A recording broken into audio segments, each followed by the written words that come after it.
Hello and welcome to the first day of QTP training, right? These days it's also known as UFT, UFT 12, right? Earlier till 11th version it was known as QTP, right?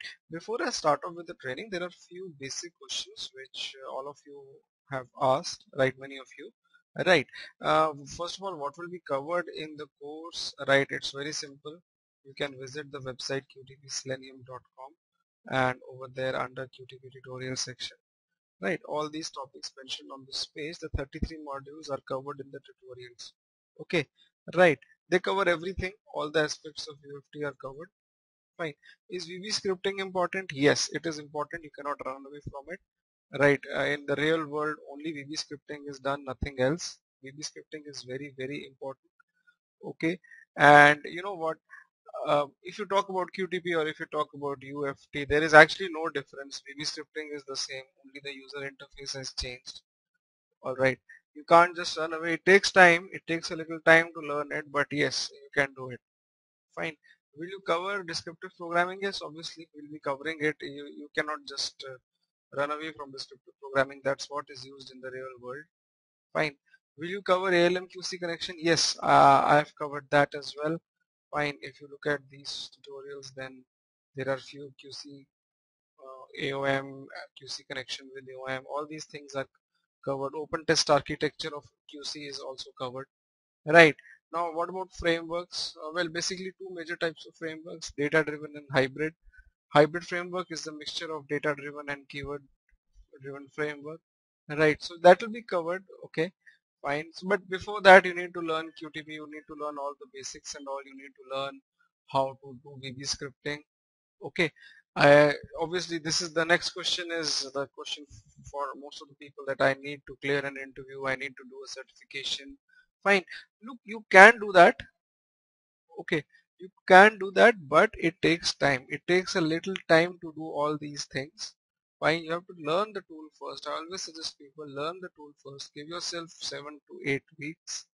Learn it. After that, you will be confident enough to clear the certification or clear an interview. It is very easy. Okay, if you go the other way around, just directly start preparing for a certification or an interview, it will never work. Learn the concepts first and then automatically you will gain the confidence for clearing it. Okay, right. Now moving ahead with the concept of QTP or UFT. Why do we need it? What is QTP or what is UFT? Right. Look, first of all, during the regression phase of the testing, right, suppose the product is made today, it has got a lot of defects, but over a period of time we all know that the defects, they go away, the product becomes stable, right, and it enters into regression phase. Okay, now even if a small change is done on the website or a product, right, you have to change, you have to test all the things manually, which, which actually gives a lot of trouble. Okay, so that is why these automation tools are used, so that you know that trouble, it goes away. Fine, you can easily automate your application, and whenever a small change goes up, you can run your scripts which will automatically generate reports and all and save your time. Right. So this is why the automation tools are used. Tools like QTP or Selenium or Silk Test. Okay. Right. And QTP as a tool can actually test web as well as Windows based applications. This is the most, you can say, the biggest plus point of this tool, that it can also test the Windows based applications. And it is very fast. You know, writing automation scripts in QTP is very, very fast process. Okay, right. Now downloading and installing the trial version of this tool, right, obviously it's a paid tool from HP. You need to download and install the trial version. Okay, you can do that, right. For doing that, just go to Google, just go to google.com and type download UFT. Okay, the first link will come up. Go to this link. Fine. So you have to go to this particular link and click on download now over here, and it will take you to the next page where a form will come up. Okay, alright, hold on, let me open it in Chrome. Some error came up. Right, you click on download now, and on the next page,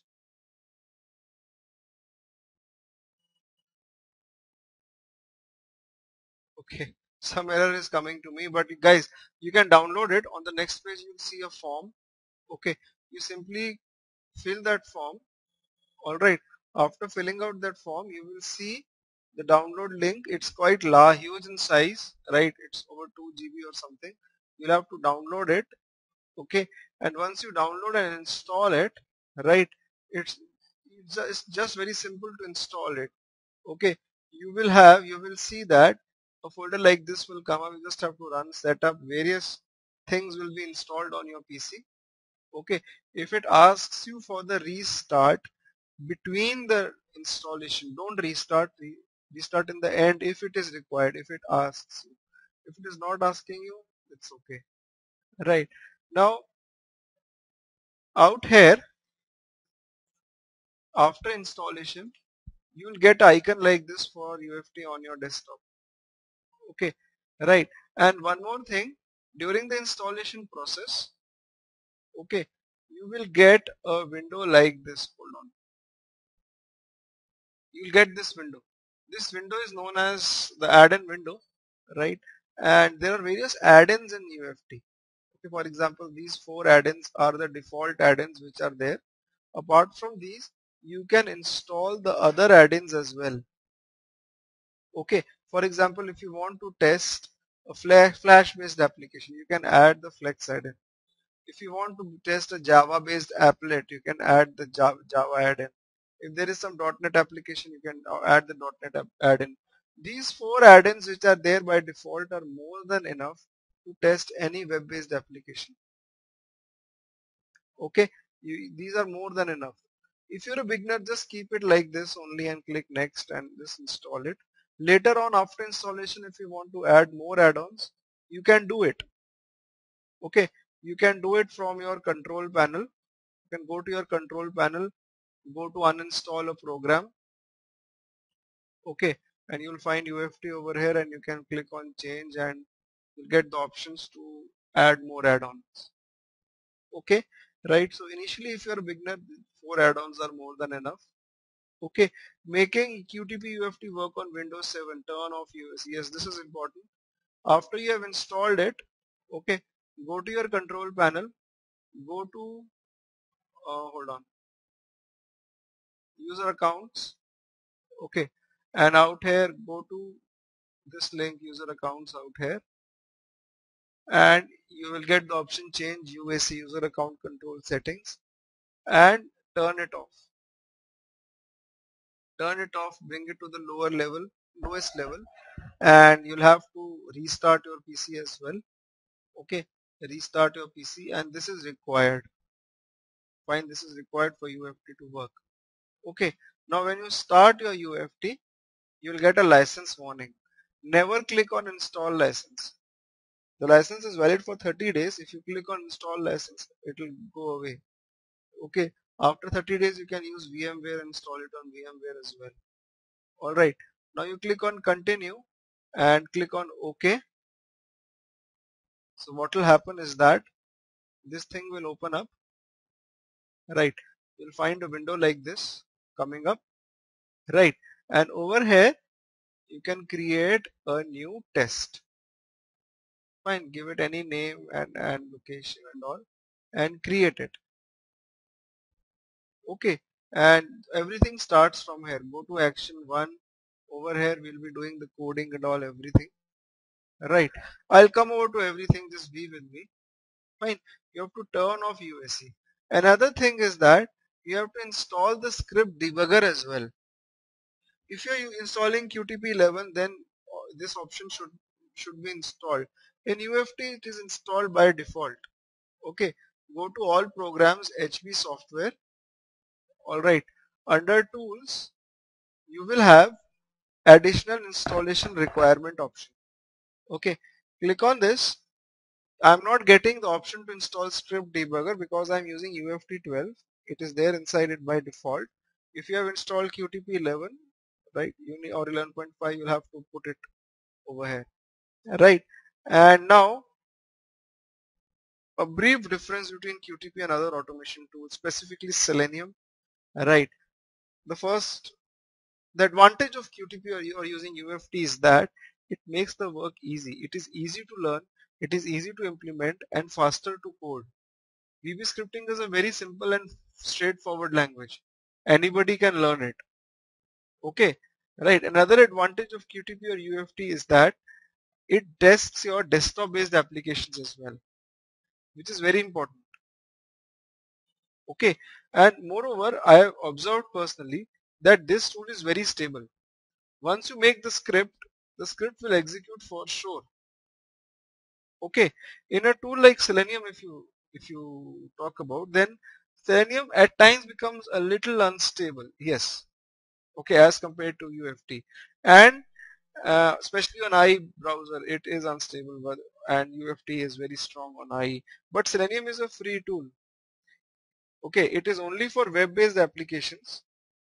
Fine, but UFT can be used for web as well as desktop-based applications. Okay, now that's the reason Selenium is giving a good knock to QTP, because a good competition to QTP, because you know most of the applications are web-based applications these days, and Selenium can do everything with the web-based application which QTP can do. But you have to be technically sound in Selenium. You have to learn a programming language. The development is little bit complicated and it is little bit slow on Selenium as compared to QTP, right? You are able to generate scripts faster on QTP, but still, nobody wants to pay for the tool, so at times people go for Selenium. But if you have a budget, then there is nothing better than QTP. Okay, right. And I just discussed these versus other automation tools, advantages, disadvantages, right? How much complete VB is required. You cannot just run away from it. Okay. Now, simple record and run. This feature is there in all the automation tools. Okay. All you need to do is that, right? You need to click on the record icon, right? I'll open the browser. I'll go to a website.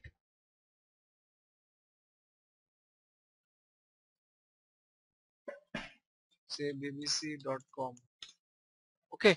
So whatever actions I perform, those actions will be recorded over here, right? I can stop the script from the stop icon. Okay, if your UFT is not recording these things, that means certain configurations are wrong. You are not using the right version of browser. Okay, I'm using Mozilla 27, right? And inside Mozilla, what I have done is that I have gone to tools add-ons and enabled the UFT add-on. If you open your Mozilla, first of all install Mozilla 27. Okay, after that go to tools, add-ons, extensions, and you will see the option to enable the UFT add-on. Click on enable. But still, I am very sure for most of you recording will not happen. If it is not happening, don't worry. In the next module, that's what I'm going to discuss, the various rules and regulations you need to follow with QUFT so that it is able to detect your browser and objects on the browsers. Right. So if it is not working, don't worry. I'll be talking about that in the next module itself. Okay.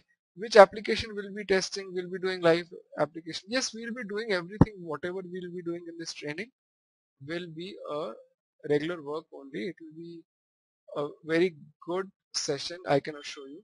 Right. So let's move on to the next module and start working with UFT as a